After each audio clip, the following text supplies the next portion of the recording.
I never thought I'd end up working at Sterling Corp, one of the biggest tech companies in Seattle. Growing up in a small town in Idaho, raised by a single mom who worked 2 jobs, corporate life seemed like a distant dream. But here I was, Sarah Collins, 26 years old, sitting at my desk on the 47th floor of Sterling Tower. Well, technically, it was a cubicle. A very small cubicle. Collins, where's the Johnson report? I flinched at the sharp voice of Diana Pierce, my immediate supervisor and personal tormentor for the past year. She stood at my cubicle entrance, designer heels tapping impatiently, perfect blonde hair swept into a severe bun. I sent it 10 minutes ago, Ms. Pierce. I replied, pulling up my sent emails. Should be in your inbox. Diana's perfectly penciled eyebrows drew together. I don't see it. Send it again. And fix those margins this time. They're atrocious. The margins were exactly as she'd specified in her last 3 memos about proper document formatting. But I knew better than to argue. Right away, Ms. Pierce. As she clicked away, I heard the whispers from nearby cubicles. Everyone knew Diana had it out for me, but no one knew why. Maybe it was my Target clearance rack clothes among their designer suits. Maybe it was my state school degree among their Ivy League credentials. Or maybe some people just needed someone to look down on to feel better about themselves. Don't let her get to you, whispered Maria from the next cubicle. She was one of the few friends I'd made here, a fellow outsider in a corporate jungle. She's just mad because Roberts praised your presentation in the morning meeting. I managed a small smile, but my hands were shaking as I resent the report. One wrong move, one tiny mistake, and Diana would have the excuse she needed to fire me. I couldn't lose this job. Not with Mom's medical bills piling up back home. The next few hours passed in a blur of spreadsheets and passive-aggressive emails from Diana. By 6 p.m., the office was nearly empty, but I was still at my desk, triple-checking a presentation for tomorrow's client meeting. Still here, Collins? No plans for Friday night? Diana's mocking voice made me jump. She stood there with her designer bag, clearly headed out. Just finishing up the Wilson presentation, I replied, trying to keep my voice steady. She examined her manicure. Don't forget about tomorrow's office party. Attendance is mandatory. Try to wear something appropriate this time. My cheeks burned remembering last month's team lunch where she loudly commented on my discount store fashion sense in front of everyone. After she left, I slumped in my chair, fighting back tears. The office party. Another chance for Diana to remind everyone that I didn't belong in her world. Rough day? The gentle voice startled me. A young woman stood by my cubicle, someone I'd never seen before. She looked about my age, with warm brown eyes and a friendly smile. Her clothes were simple, jeans, a sweater, and comfortable flats, making her stand out among Sterling Corp's usual power suits. I'm Emma, she said, perching casually on the edge of my desk. Just started in marketing today. Sarah Collins, I managed, quickly wiping my eyes. Welcome to Sterling Corp. Thanks, she glanced at my computer screen. The Wilson presentation. I nodded miserably. My boss wants it perfect for Monday's meeting. Ah, Diana Pierce. Emma's eyes twinkled. I heard about her. Quite the reputation. That's one way to put it. I found myself relaxing despite everything. There was something about Emma that made her easy to talk to. Hey, want to grab coffee? I know a great little place around the corner. You look like you could use a break. I hesitated, looking at my screen. The presentation will still be there in an hour. Emma said gently. Come on. My treat.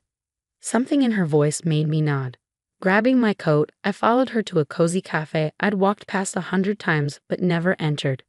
Over steaming lattes, Emma proved to be an excellent listener.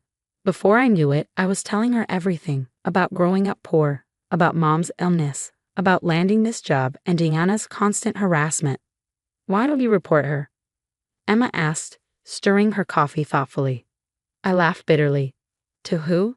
She's untouchable. Her father plays golf with half the board members. Besides, I need this job. Emma's eyes narrowed slightly. No one's untouchable, Sarah. Trust me on that. There was something in her tone that made me look at her more closely, but she quickly changed the subject, asking about my work in the marketing department. By the time we left the cafe, I felt lighter somehow. Emma had that effect. making problems seem more manageable just by listening. "See you at the party tomorrow?" she asked as we parted ways. I grimaced. Unfortunately, have to find something appropriate to wear first. Emma's smile turned mysterious. "Don't worry about that. Just be yourself. Sometimes things have a way of working out." I should have known then that Emma wasn't just another new employee.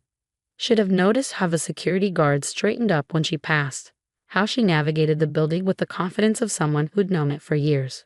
But I didn't. I was too preoccupied with surviving another day in Diana's world. The next evening, I stood in front of my apartment mirror, trying to make my only nice dress look more expensive than it was. The office party was being held at the Vista, one of Seattle's most exclusive rooftop restaurants. Another chance for Diana to remind me I didn't belong. My phone buzzed with a text from Emma. "Don't be nervous. Tonight's going to be interesting." I didn't know then just how right she was. Didn't know that in a few hours everything would change. That Diana Pierce was about to learn a very expensive lesson about judging people. The Vista's rooftop restaurant took my breath away. Floor-to-ceiling windows offered stunning views of Seattle's skyline. Crystal chandeliers sparkled overhead, and champagne flowed freely among the well-dressed crowd. I felt painfully out of place in my simple black dress from last year's clearance rack. Well, Diana's voice dripped with disdain. "You actually showed up, Collins, and in the same dress you wore to last year's holiday party. How economical of you." She stood with a group of senior managers, all of them smirking at her comment. Her own dress probably cost more than 3 months of my salary. "Thank you for noticing, Ms. Pierce," I managed, gripping my water glass tightly. I couldn't afford to lose my temper. "Not here, not now." "You know," Diana continued loudly, clearly enjoying her audience, "some people just don't understand corporate culture. They think they can walk in from their little small-town lives and fit in at a company like Sterling Corp." She looked me up and down meaningfully.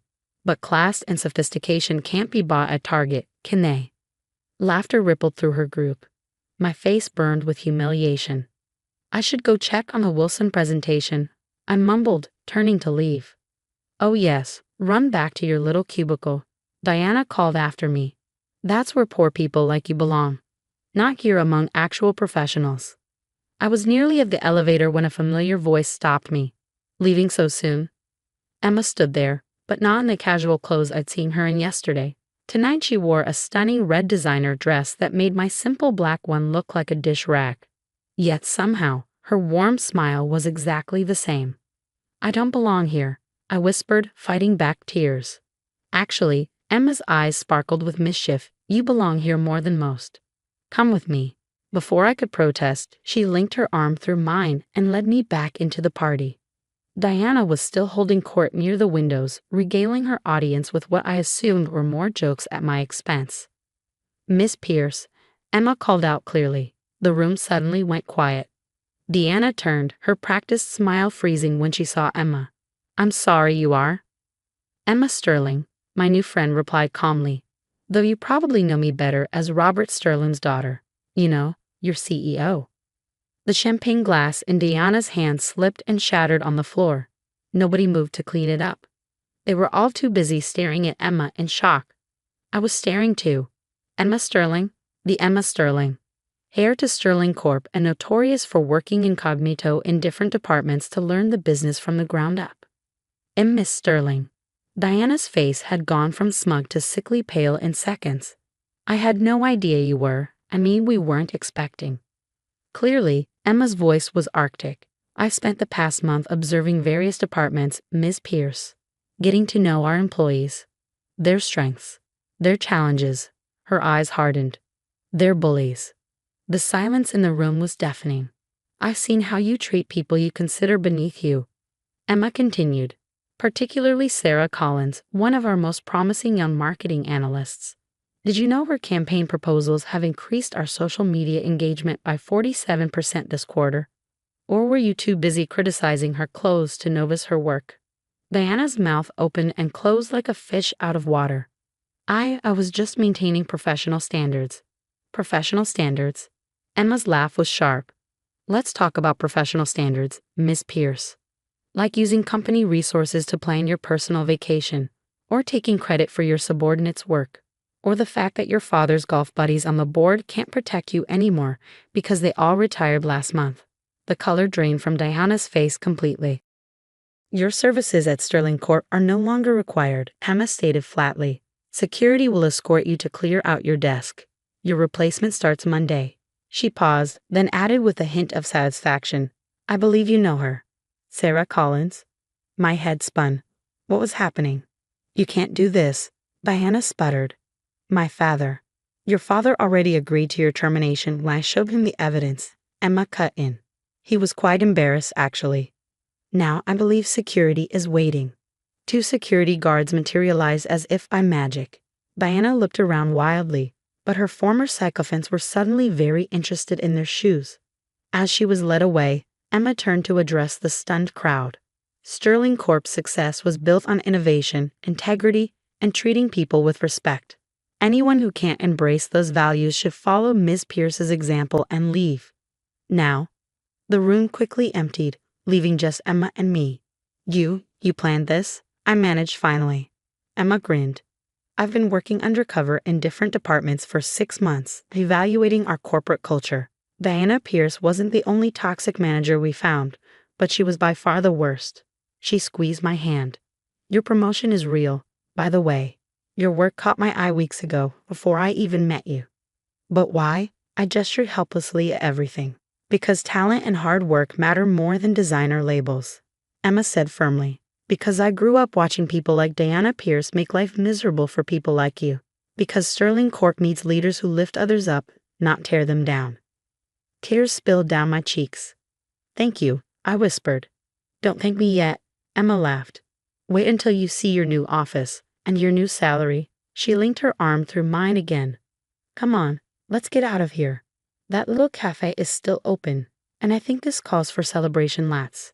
As we left the vista, I couldn't help but smile at the irony. Diana had been right about one thing. I didn't belong in her world of petty bullying and social climbing. I belonged in something better. 3 months later, my marketing team's latest campaign won an industry award. I accepted it wearing a Target dress, standing next to Emma in her designer gown.